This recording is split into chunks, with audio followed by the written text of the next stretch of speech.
오늘 하나님이 우리에게 주신 말씀, 세겜을 떠나 베델로라고 하는 그런 제목으로 우리들이 함께 은혜를 나누고자 합니다. 우리들이 성경을 읽다 보면 많은 지명들이 거기에 나타나는 것을 보게 됩니다. 그 지명들은 우리들이 생각하기에 그냥 단순한 장소를 표시하는 곳이 아닌가 이렇게 생각하고 쉽게 넘어갈 수도 있어요. 그러나 성경에 하나하나 기록되어진 모든 부분들은 그냥 우리들이 가볍게 넘길 부분들은 아니다라고 하는 것입니다.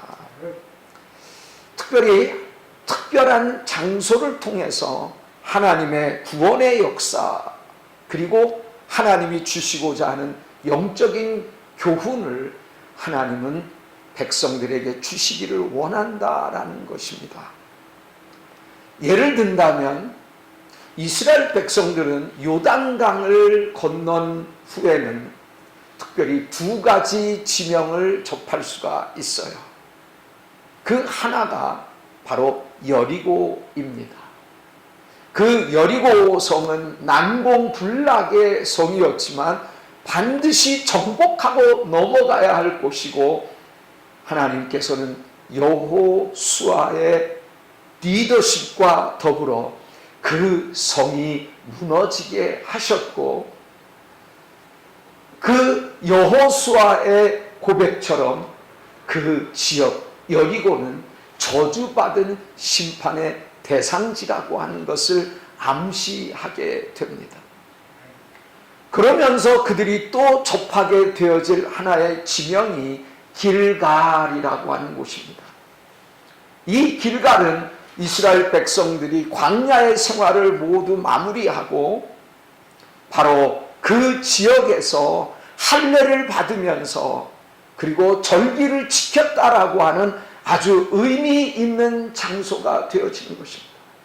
그러기에 길갈이 우리들에게 상징하는 것은 하나님 앞에서의 예배가 회복되어지고 우리들의 사명이 회복되어진다라고 하는 하나의 그 회복의 의미를 우리는 길갈에서 찾아볼 수 있게 된다라고 하는 것입니다.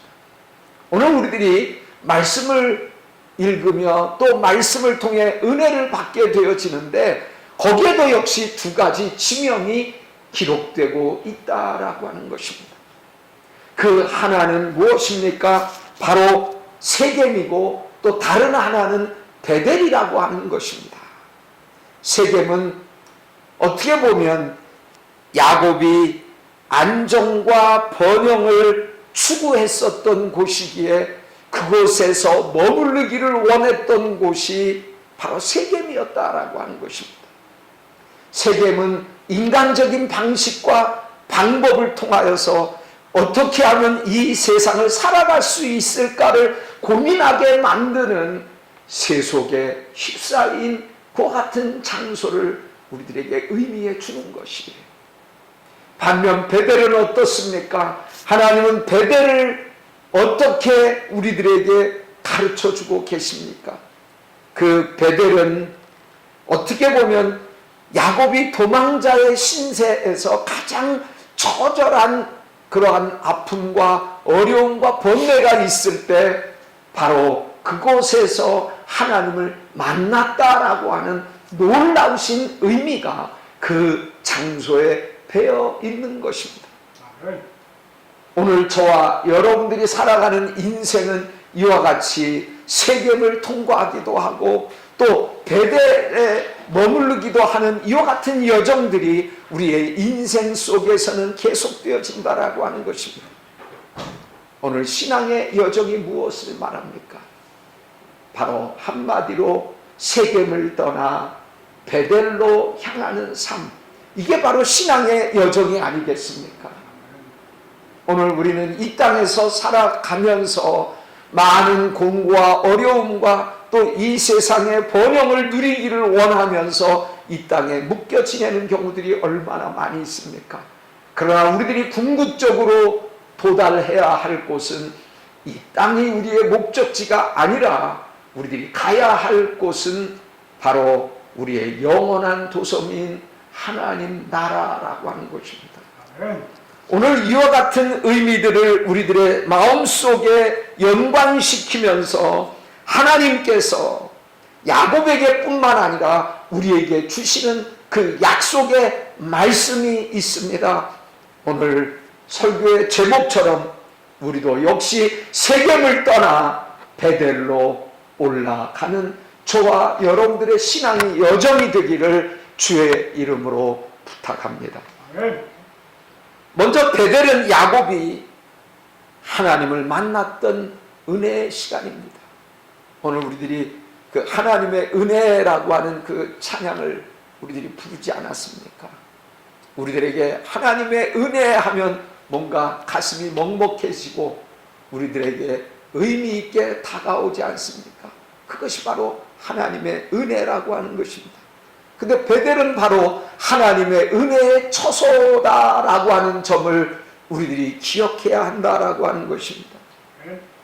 말씀드렸듯이 야곱은 형 에서를 피해 도망자의 신세가 되어져서 처량하게 돌 베개를 베고 잠을 청하는 그와 같은 상황에 놓여 있었던 적이 있습니다. 바로 그때 하나님께서 바로 야곱을 만나 주셔서 하나님의 임재를 경험케 하셨던 곳, 그리하여 야곱이 하나님의 언약의 말씀을 듣고 다시 한번 영적으로 거듭나며 그의 삶을 새롭게 건설하면서 나아갈 수 있었던 하나의 계기가 된 곳 베델입니다. 창세기 28장 15절의 말씀은 어떻게 증거하고 있습니까?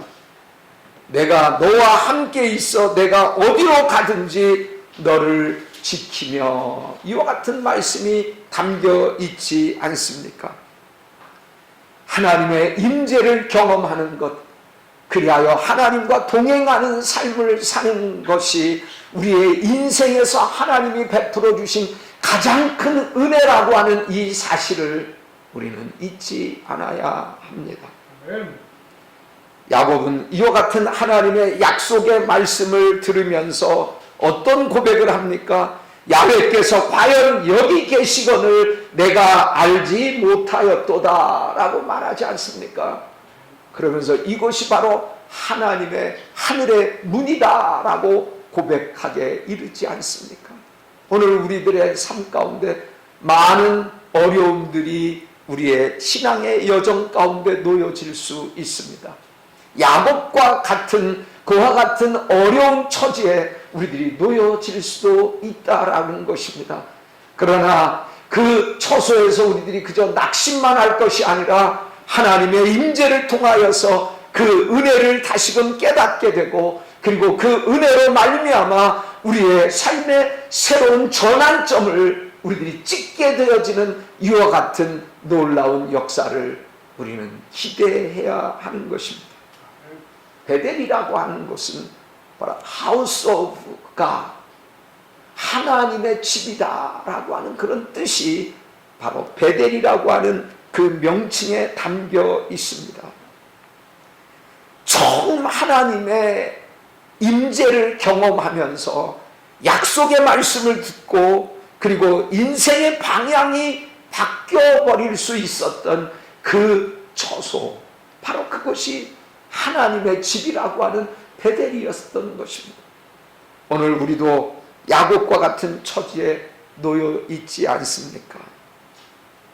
그러나 하나님께서는 우리들이 이와 같은 인생의 가장 쓰디쓴 맛을 경험할 수밖에 없는 곳에서 하나님을 기적처럼 만나는 놀라운 은혜가 있게 되기를 주님의 이름으로 부탁합니다. 두 번째로 우리가 생각할 것은 세겜은 야곱이 베델을 잊어버리고 안주하던 자리였다라는 것입니다. 야곱은 그의 외삼촌 라반의 집에서 20여 년이라고 하는 세월을 보내고 난 후에 하나님은 그를 귀향시킬 계획을 가지셨고, 그에 따라 야곱은 외삼촌 집을 떠나서 도망가듯이 그 집을 나오게 됩니다. 그런데 그가 나오게 될 때 하나님께서는 그에게 축복하셔서 이미 많은 제사를 얻게 하셨고, 그리고 많은 자녀들을 얻게 하셨다는 놀라운 그 축복을 우리들이 기억할 수 있습니다. 야곱은 그러면서 어디에 도달하게 됩니까? 그가 발걸음이 머물렀던 곳, 그래서 정착했던 곳이 세겜 땅이었습니다. 창세기 33장을 읽어보면 야곱은 세겜 땅을 구입하면서 거기에 장막 텐트를 치기까지 하지 않습니까? 이스라엘 백성들은 유목민이었습니다. 광야의 생활 자체가 유목민이라는 삶을 뼈저리게 느끼게 해주는 곳이었습니다.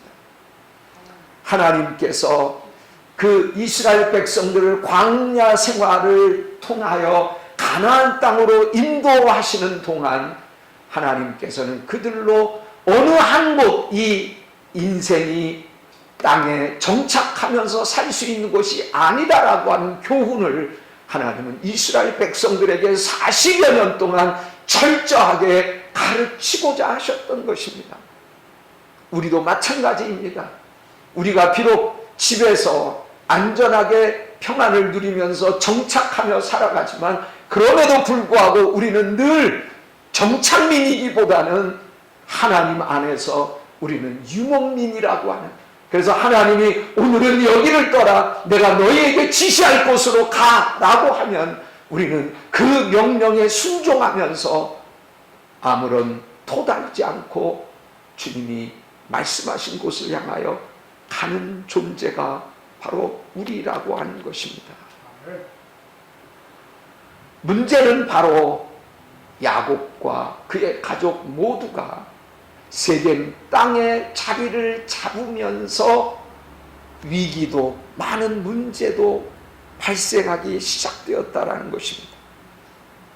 이제 야곱은 더 이상 도망자의 신세는 아니었습니다.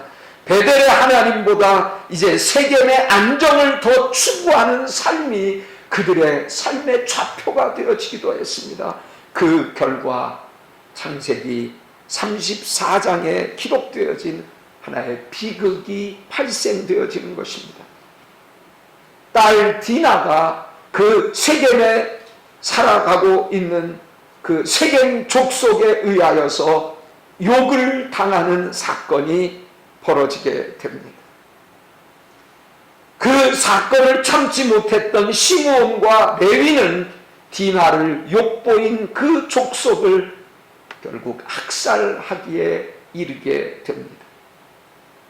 야곱은 이와 같은 상황을 바라보면서 몹시 두려워 떨게 되었습니다. 창세기 34장 30절에 보니까 그들이 모여 나를 치고 나를 죽이리니 라고 하는 말까지 그가 뱉어낼 정도였습니다. 베델의 하나님, 그래서 하나님의 임재를 경험했던 그 야곱, 그리고 외산촌집 라반 집에 머무는 동안에 숱한 어려움이 있었지만 20여 년 동안 하나님께서는 그를 지켜주시고 보호하셨지만 그가 가장 안전하고 그리고 정착할 만한 곳에 발을 내붙이고 살고자 하는 그 순간에 그는 그 어려움 속에 두려움에 빠져들어 버리게 되었다는 것입니다. 왜 야곱은 이런 위기 속에 두려움을 느껴야만 했던 것인가요?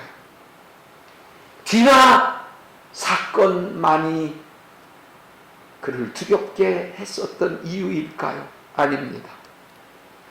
시므온과 레위가 어쨌든 약속을 저버리고 그 같은 만행을 지른 그 같은 사건 때문이었습니까? 엄밀히 살펴보면 그것도 아니었습니다.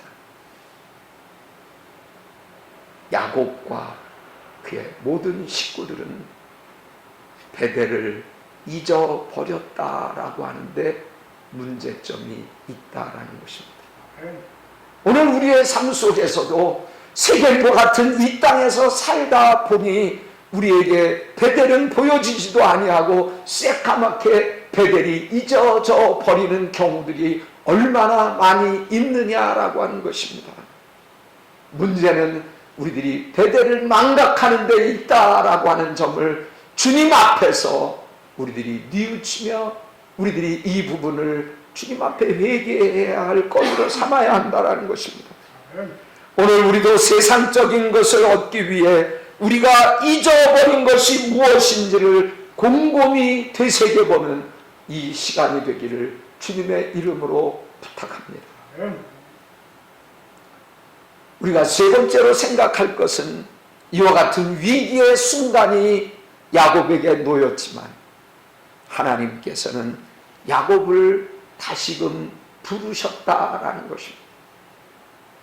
우리가 죄악 속에 때로는 하나님을 망각하고 산다 할지라도 하나님의 사랑의 끈앞풀은 계속 여전히 우리 가운데서 계속되고 있는 진행형이다라는 것입니다.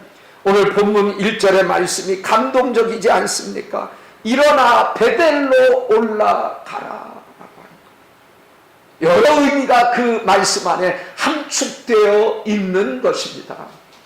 위기의 상황에 처해서 두려울 수도 있을 거야. 그러나 염려하고 걱정하지 마. 베델로 가면 해결되어질 수 있어 라고 하는 하나님의 음성의 말씀이 아니고 무엇이겠습니까? 하나님이 먼저 야곱을 찾았지 야곱이 먼저 하나님을 찾은 게 아닙니다. 오늘 우리의 삶도 살펴보면 이와 같은 상황에 놓일 때가 대부분이 아니겠습니까? 우리가 각성하고 깨우치고 뉘우쳐서 하나님 품으로 먼저 가기보다는 하나님이 먼저 우리들에게 사랑의 손길을 베푸시는 경우들이 얼마나 많이 있었습니까? 흥미로운 것은 하나님께서 세겜에서 벌어진 그 문제 자체는 해결시켜 주시지 않은 채로 하나님은 베델로 떠나라고 하신 것입니다. 우리는 이 땅에서 모든 우리들이 추구하고자 하는 기도 제목들이 그저 다 응답되어야만 하나님의 뜻인 경우로 생각하는 경우가 많습니다. 그러나 그렇지 않다라는 거예요. 하나님은 세겜에서 문제 해결을 보게 하시지 않았습니다. 야곱이 오히려 세겜을 떠나 이제 베델로 향하여 올라가고자 할 때 그때부터 변화가 일기 시작했다라고 하는 것입니다.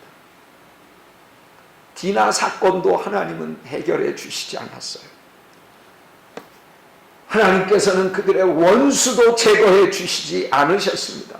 그냥 베델로 가라라고 말씀하셨습니다. 오늘 우리가 신앙으로 접근하는 길은 어려운 길이 아니에요. 복잡하지도 않습니다.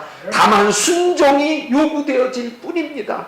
우리는 그저 하나님이 베델을 향하여 올라가라 하면 세겜을 떠나 베델로 가면 되는 것입니다. 하나님은 왜 그렇게 하셨을까요? 하나님은 사건들보다 사람 그 자체의 내면에 바로 관심을 두시는 하나님이시기 때문에 그렇습니다. 하나님은 문제보다 그 한 영혼의 영적인 상태를 먼저 살펴보시기를 원하시는 분이시다라는 거예요. 우리는 때때로 어리석게 문제에 매달려 문제 해결만을 급급해 하면서 매달리고 살아가지 않습니까? 하나님은 일어나 베델로 올라오라라는 야곱에게 하신 그 말씀을 오늘 저와 여러분들에게도 동일하게 허락하여 주고 계시는 것입니다. 하나님 앞에서 무엇이 과연 우선순위인지를 우리들이 기억해야 하지 않겠습니까? 그것을 기억하며 실행에 옮길 때 우리가 염려하고 두려워했었던 모든 문제는 이미 우리들이 생각하지도 않았는데 없어져 버리는 그러한 결과가 나타난다는 걸 믿으십니까? 그것이 바로 하나님이 하시는 일의 방법이라고 하는 것입니다. 자, 그 다음에 하나님께서는 우리들에게 그저 베델로 가라라고 하시는 그 말로 끝나는 것이 아니라 야곱은 베델을 향하여 가면서 먼저 행해야 할 일이 무엇인가를 알게 되었습니다. 그것은 바로 베델에 이르기 전에 그들의 내면의 삶을 돌아보면서 그들의 삶을 겹겹이 채고 있는 우상의 악한 모습들을 내려놓는 작업이 선행되어야 한다, 이렇게 말씀하신 것입니다. 2절의 말씀을 보니까 너희 중에 있는 이방 신상들을 버리고 자신을 정결하게 하라라고 하는 말씀이 있지 않습니까? 야곱과 더불어 가족 모두는 세겜에 머무는 동안 알게 모르게 그들의 삶 가운데 하나님이 가장 싫어하는 우상적인 그러한 것들이 그들의 삶에 겹겹이 쌓여질 수밖에 없었다라는 것을 보여주고 계시는 거예요. 베델은 우리가 우상도 싸매 들고 갈 수 있는 곳이 아닌 거예요. 베델은 청산할 것은 청산하고 내려놓을 것은 내려놓고 새로운 마음으로 가야 할 곳이 바로 베델이라고 하는 것입니다. 하나님은 우리의 겉의 상황에 치중을 두시기보다도 우리의 내면에 쌓여있는 이와 같은 안 좋은, 하나님이 가장 싫어하실 우상적인 부분들을 제거하지 아니하고 그저 하나님의 은혜와 평안만을 구한다라는 것이 얼마나 얼토당토하는 일인가를 우리들에게 일깨워 주고 계시는 것입니다. 야곱은 하나님의 명령을 받들어 가족들과 함께 우상을 다 버렸고 그리고 의복도 바꾸어 입었습니다. 무엇을 뜻하는 행위입니까? 하나님 앞에서의 철저한 회개, 그것입니다. 오늘 현대 그리스도인들에게 가장 요구되는 것이 있다면 무엇일까? 이렇게 질문을 볼 수 있어요. 다른 것이 아닙니다. 우리의 조건이, 우리의 상황이 불편하다라고 하는 그 저차원적인 상황에서 벗어나서 우리는 더 우리 스스로를 돌아보면서 하나님 앞에서 빗나가버린, 하나님의 그 궤적에서 빗나가버린 그와 같은 문제들을 철저히 끌어안고 회개하며 눈물을 흘려야 합니다. 평양 부흥운동은 회개에서 시작되어진 우리 민족을 살리고 우리 한국교회를 살리는 그와 같은 놀라운 회개운동 아니었습니까? 오늘 그리스도인들은 너무나 기세등등한 것 같아요. 환경이 좋아서 그런가요? 모든 일이 그저 평안하기 때문에 그런가요? 오늘 그 같은 상황들을 우리들이 반추해 본다면 그저 상황이 그저 잘 나간다라고 해서 그것이 우리들에게 축복이라고 생각하는 것은 때로는 어리석을 수도 있다라는 거예요. 물론 우리들이 깨달음을 얻고 난 후에 하나님이 허락하시는 그 형통함을 누리는 것처럼 귀하고 복된 것은 없어요. 그러나 하나님은 온데간데 없고 그저 우리의 세상적인 욕심, 이러한 부분만, 탐욕, 이와 같은 부분들만 우리 안에 이글거리고 있다면 하나님께서는 기뻐하시지 않는다는 거예요. 오늘 이것이 처리되어져야 합니다. 오늘 이것이 정리되어져야 합니다. 베델로 가기 전에 버려야 할 우리들의 우상의 항목들이 있지 않습니까? 돈이 하나님보다 중요하게 여겨질 때도 있습니다. 성공이 순종보다 중요하게 느껴질 때도 있어요. 그리고 안락함과 편안함이 사명보다 더 중요하게 느껴질 때도 있고요. 그러나 이러한 세상의 가치관들이 우리의 우상이 되어서 또아리를 틀고 있다라고 하는 사실을 기억하시기 바랍니다. 이러한 우상들을 철저히 버려야 우리는 다음 단계로 우리는 베델로 갈 수 있는 자격이 부여되어진다라는 사실을 기억하시기 바랍니다. 마지막입니다. 베델은 어떤 곳입니까? 예배가 회복되고 그리고 우리의 사명이 다시금 회복되어지는 곳입니다.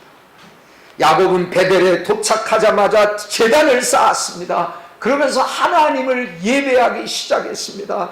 예배가 무엇을 의미하는 것입니까? 예배는 무엇을 얻는 시간이 아니에요. 다만 우리의 요구를 들어주십사라고 하나님 앞에 떼쓰는 시간만이 아닙니다. 물론 그러한 것도 다 예배 안에 포함되기도 해요. 그러나 예배의 본래 목적은 우리가 아닌 하나님, 예배 받으시기에 합당하신 한 분 하나님에게 초점이 맞춰져야 한다라고 하는 것입니다. 하나님께 속한 사람이 바로 저입니다. 그런데 저는 여태까지 하나님에 속했다고, 하나님께 속했다고 말은 번드르게 하지만 그러나 삶은 그렇지 못했습니다. 이러한 부분들이 정리되어지는 것입니다. 무엇을 통해? 예배를 통하여. 오늘 우리는 이 예배가 가볍게 여겨질 수도 있어요. 그러나 우리들이 가장 중요한 상황을 맞이하게 될 때 우리는 그 가장 중요한 상황에 걸맞는 우리들의 마음 자세와 행위와 모습이 드러나는 게 인생의 당연한 것 아니에요? 그러나 우리들이 예배 앞에서도 우리들이 하나님 앞에 올바른 자세를 취하지 않는다라는 것, 이것이 반복되어지면서 이것이 습관화가 되어진다면 그것은 참 하나님 앞에서 돌이킬 수 없는 상황이 되어질 수도 있는 거예요. 그러기에 우리는 예배 중에 하나님 앞에 초점을 맞춰야 되고 우리의 세상에서 남겨놓았던 생각들, 우리들의 모든 부분들을 다 내려놓고 하나님을 만나고 말 거야. 내가 바로 이 자리에서 하나님의 임재를 경험할 거야 라고 하는 각오와 다짐이 늘 불타오를 수 있어야 한다는 거예요. 전쟁에서 승리하기 위해서는 군사들이 각오가 불타올라야 하는 거예요. 적당한 마음 자세 가지고 승리를 부과할 수 있다라고 하는 것은 그것은 자만일 수밖에 없는 거예요. 바라기는 우리의 예배가 회복되어질 수 있도록 하십시다. 그때 하나님께서는 하나님 앞에 머리 조아려 예배에 최선을 다했던 야곱에게 하나님이 하신 말씀, 약속의 말씀이 주어집니다. 창세기 35장 10절에 이어지는 말씀인데, 내 이름을 다시는 야곱이라 부르지 않겠고 이스라엘이 내 이름이 되리라. 아멘입니까? 야곱의 이름은 어떻게 보면 얄팍한 인간의 꾀로 살아가려고 했었던 그 수치스러운 역경이 담겨있는 표현의 이름입니다. 이제 하나님은 그 이름을 떼어놓게 하셨습니다. 그리고 그 야곱이라고 하는 이름에서 이스라엘이라고 하는 이름으로 바꿔주십니다. 이스라엘이라고 하는 국가의 이름으로까지 한 인물을 통하여 그 이름을 바꿔 놓으심으로 그 같은 일을 이루신 분이 하나님이신 거예요. 이름을 바꿔 주셨다. 그 사람의 삶과 신앙의 모든 정체성을 하나님께서 새롭게 하시고, 그리고 그 바꿔진 정체성 안에 사명을 주입하셨다. 이런 의미가 이름을 바꾸어 주셨다라고 하는 뜻에 담겨 있는 것입니다. 그러기에 베델은 회개의 자리를 넘어 새로운 사명을 받는 곳이기도 하다라는 것을 우리는 알 수 있게 되는 거예요. 교회도 마찬가지입니다. 우리 개인의 신앙의 영역도 마찬가지입니다. 우리 교회와 우리 개인의 신앙의 목적이 무엇입니까? 그저 잘 먹고 잘 사는 데 있지 않습니다. 또 교회 건물을 번들하게 유지하기보다는 하나님이 기뻐하시는 하나님의 나라를 세우는데 교회의 목적이 있는 것입니다. 성도도 세상에서 성공하는 것 자체를 강조하기보다는 하나님의 백성임을 세상에 입증해 보이는 것입니다. 무엇으로? 말로 아닙니다. 우리의 삶으로 세상 사람들에게 하나님은 살아계셔, 우리 앞에 천국은 반드시 놓여 있어, 이것을 삶으로 나타내 보여주는 것입니다. 아멘이십니까? 아멘. 결론을 맺겠습니다. 오늘날 교회는 어떻게 보면은 요즘 많은 것을 잃어버리고 있다라고 하지만 뒤집어 해석해 보면 또 많은 것들을, 너무나 많은 것들을 품고 있는 경우가 많이 있습니다. 건물에 목매이는 그런 목회자들도 있고요. 그 교회를 이끌어가기 위해서 프로그램에 목매인 목회자들, 사명자들도 있을 수 있어요. 저는 그것이 잘못됐다라고 말하는 것이 아닙니다. 특별히 우리가 살고 있는 이 시대는 AI 기술이 정말 하늘을 찌르는 그와 같은 위상을 보여주고 있는 시대에 놓여져 있지 않아요. 그러기에 더 목회는 편해질 수도 있고 목회는 더 손쉬워질 수도 있다라고 하는 생각이 들 수 있는 것입니다. 그러기에 잘못된 교회들은 그저 이러한 것들을 품는 것에 목적을 두고 있는 것입니다. 그러기에 기도 시간은 줄어들고 거룩성은 약해져만 가고 복음의 능력은 희미해져 가는 것일 뿐입니다. 마치 야곱이 베델 대신 세겜에 머물면서 거기가 전부인 것으로 착각했던 것을 방불케 하는 것이기도 합니다. 편안한 세겜, 안정된 세겜, 성공의 세겜에서 우리는 벗어날 수 있어야 합니다. 하나님은 오늘도 우리에게 말씀하십니다. 세겜을 떠나 베델로 오르라. 여러분들 세겜에 살고 계십니까? 베델에 살고 계십니까? 베델에서 잃어버린 예배가 회복되어지도록 하십시다. 잊어버린 은혜가 회복되어지게 하십시다. 하나님의 나라를 향한 사명이 회복되도록 하십시다. 그렇게 되기를 주님의 이름으로 축원합니다.